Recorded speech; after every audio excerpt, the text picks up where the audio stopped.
So with the trailer dropping for the Mario movie, I thought it was a fine time to discuss video game movies and why they rarely work.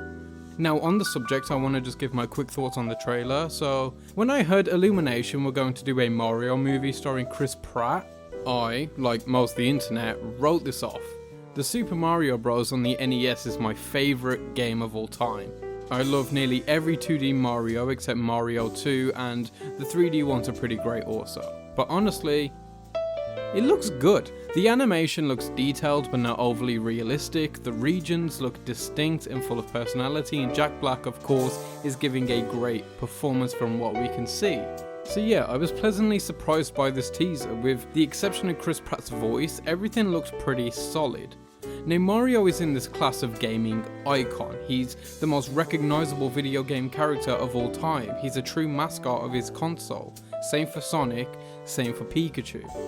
This is something important to remember because if we look through all time, Sonic the Hedgehog and Detective Pikachu are the only relatively good video game to movie adaptations.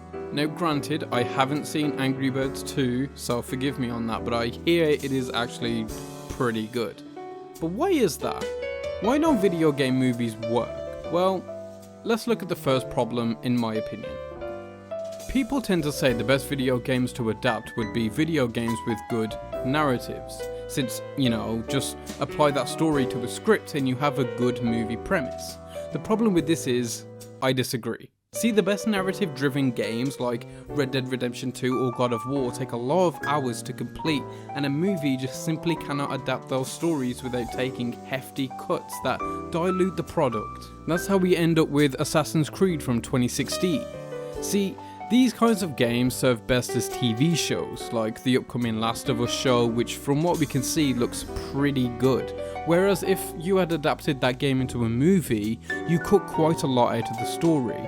The game is for the most part a slow burn. Such a slow burn in fact that it takes 15 to 22 hours to complete the game, given you don't die a bunch and whatever. But bearing in mind, that is with very minimal extra game content, no side missions and not much exploration opportunities, so that is straight up level to level, moment to moment. That doesn't leave much room for cuts. Also, within this game, only a small section of it is cutscenes. A lot of it is the actual gameplay. We have a lot of dialogue that builds characters and backstories within that gameplay, and a big part of that experience is actually playing as these characters, being in those situations and maneuvering those situations. You get so attached over this extended period of time that it just makes the story feel richer and the end feel more impactful. So again, squeezing that story into a 2-hour runtime is just simply not enough. So what's the next best choice? Well, adapt something without much of a story. In theory this should work, right? Take something with a few key and recognizable themes and characters, adapt their world into a new story that you have license to change and play around with as much as you want. It's a cheat code to take liberties because nobody can complain it isn't true to the source material within reason, and they can't complain you haven't done the story justice. So that sounds perfect, right? Well, no. Because then you get Street Fighter, Mortal Kombat, Super Mario Bros, Rampage and Doom. See, the problems people encounter here is that the concepts themselves are so outlandish, it becomes very difficult to translate them to the big screen without it being incredibly cheesy or awful. Take Street Fighter for example. The basic premise of Street Fighter the game is Ryu enters a martial arts tournament and fights a bunch of people with different fighting styles to win. Easy enough premise to adapt into a movie.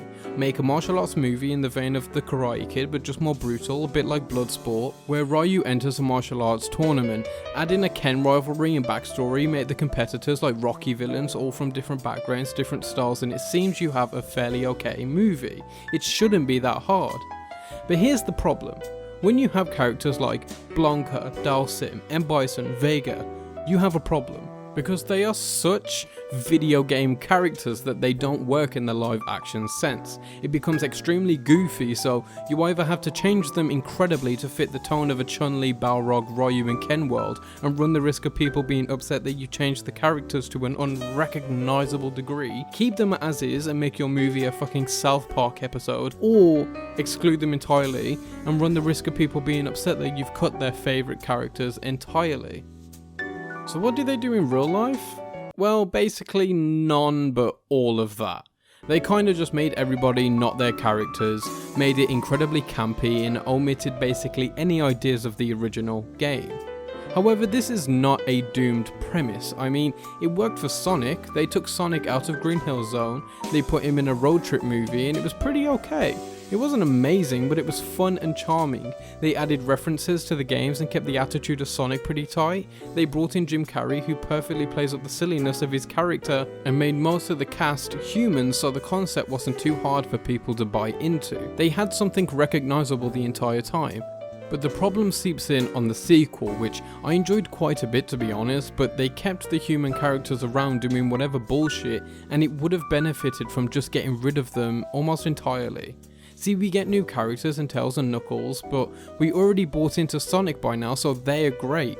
We still have the human aspect in Jim Carrey and his assistant, so we have no need to hold on to these extra characters who ultimately hold back the movie. The new Super Mario Bros. Movie is also following the concept of grabbing an IP which is very loose story-wise and creating its own general narrative around that world. We'll see how it turns out, but for now, things are looking relatively up.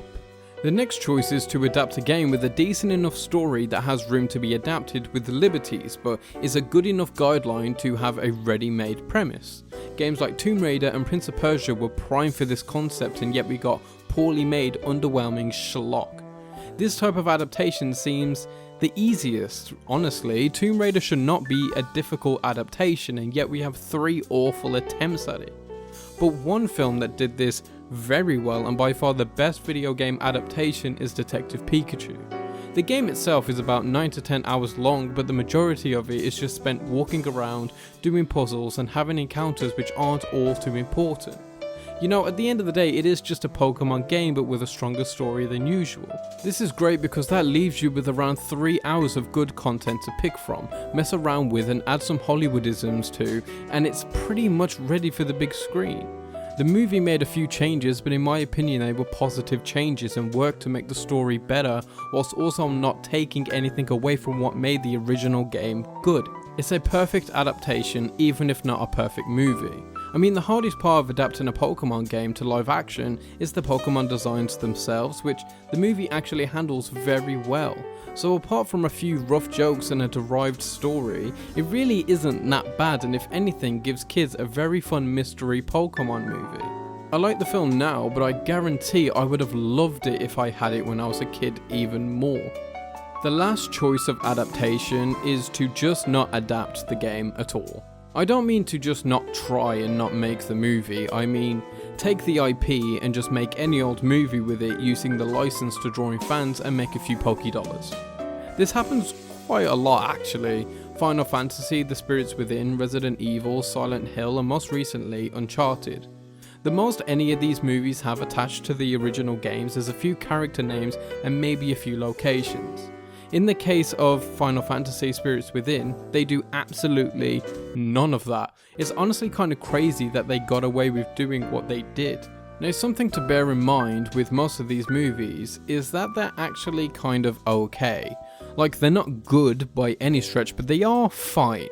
Some of them are awful, but that's just the name of the game here, so there is precious little to even say about this type of adaptation except that it's just morally wrong. You're cashing in on a fanbase by attaching their favourite game's name onto your project, knowing they wouldn't watch your movie otherwise. They don't tend to deliver on any level, whether it's quality or fan service, and is a cheap way to market your movie and generally stops any future attempts at making a sincere adaptation because yours did so badly. So not only are you fucking over those who love the game in the audience, you're also fucking over the creatives who would like to make a good adaptation of their favourite game.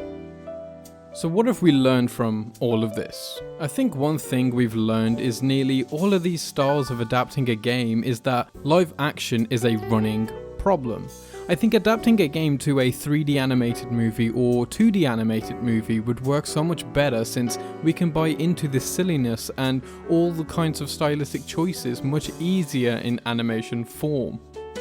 This is why the new Mario movie looks pretty good, but the one we already have is the Citizen Kane of bad video game movies. Sometimes these ideas and concepts are just too strange to adapt into a real world setting. It's not often it works, and in the times it has worked, it's mostly been a hybrid anyway, like Detective Pikachu and Sonic. But I truly think the future of video game movies is in animation. I hear the Angry Birds sequel is unironically good, which is an animated movie. Imagine an Assassin's Creed movie, but in a 2D animation style. How fun would that be? Or a Street Fighter 3D animated movie where you can go all in on the character's abilities and looks. Beyond the animation aspect, I think the main problem with video game movie adaptations is a few things. 1. The cutting of content. 2. Suspense of believability. And 3, which is the most important in my eyes, bad choice making by the creatives behind these projects. A lot of these movies had potential, but due to weird story choices, tone choices, cast choices, the entire movie was set up to fail. And decades of this happening has given video game movies a reputation they don't deserve. The curse seems to be lifting in recent years with Pikachu, Sonic, Angry Birds 2 and the upcoming Mario movie, but we're far from in the clear with this reputation.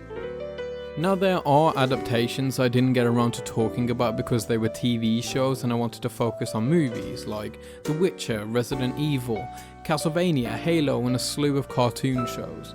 But to give my quick thoughts, these seem to be generally received much better, with the exception of Resident Evil, which I believe we're just not going to get a good adaptation of. For some reason they keep fucking it up.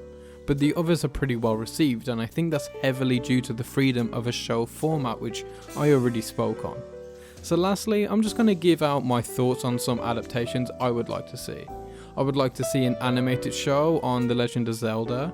I think a God of War TV show could be pretty awesome, and obviously a Red Dead Redemption long-term show would be incredible. Either game, not just one season either, because there is simply too much content. So with that said, let me know what you think of video game movies in general, specific adaptations, my thoughts, what would you like to see adapted and how would you adapt it?